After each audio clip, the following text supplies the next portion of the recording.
think Libyan football is growing, hopefully with the young generation. I think there's been a change of players, so I think that this change is good, and that hopefully for the future it will build. I think that this changing generation can hopefully push us towards qualifying for an international tournament. I missed the game.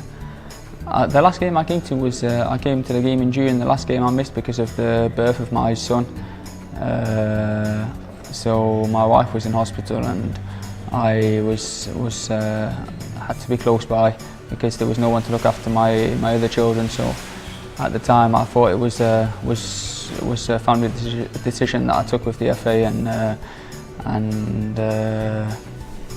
that was the reason why. There's many reasons. It's difficult to just say one. You know, like I don't want to get into a discussion about bad things about Bيskára, because I've got a good relationship with the president, but it wasn't easy for me to leave because they wanted to try and fight their way back to get up to the first division, and they said to me that they would get an outstanding offer or they wanted to keep me. So I think that it wasn't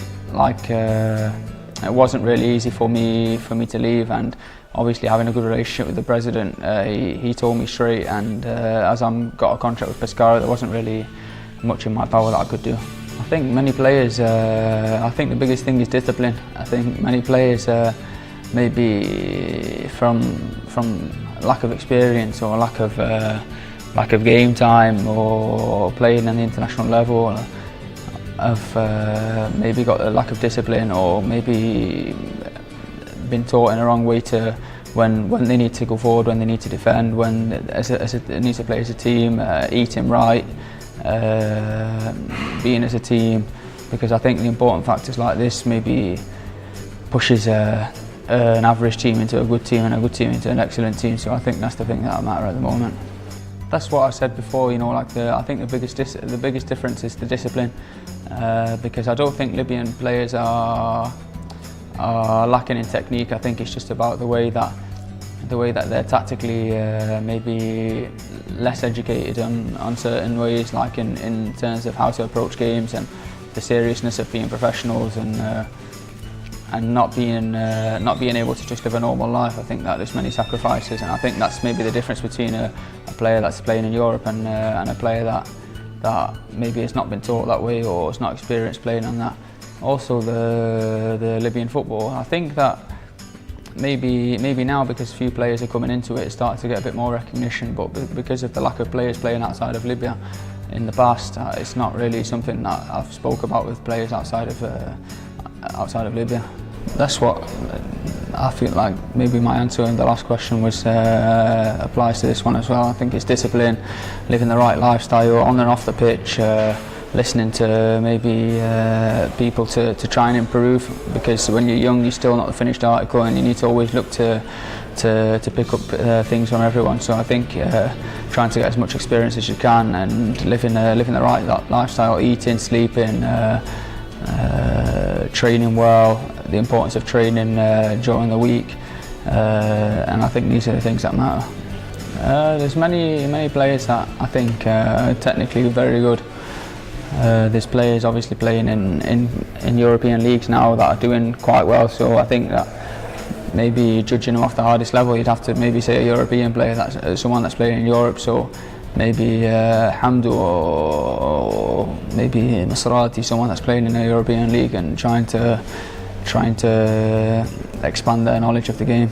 I say probably Italy. I think that playing in Italy is one of the hardest places to play, because I think they're tactically so aware, and I've learnt so much, you know, tactically, even for the future, in terms of like if you was going to go into coaching or something like that, you know how to approach games, what formations face which different formations, and how to defend, how to attack as a team. And I think that more in Italy than in England, whereas in England I think it's morely based on the physique and the speed of play.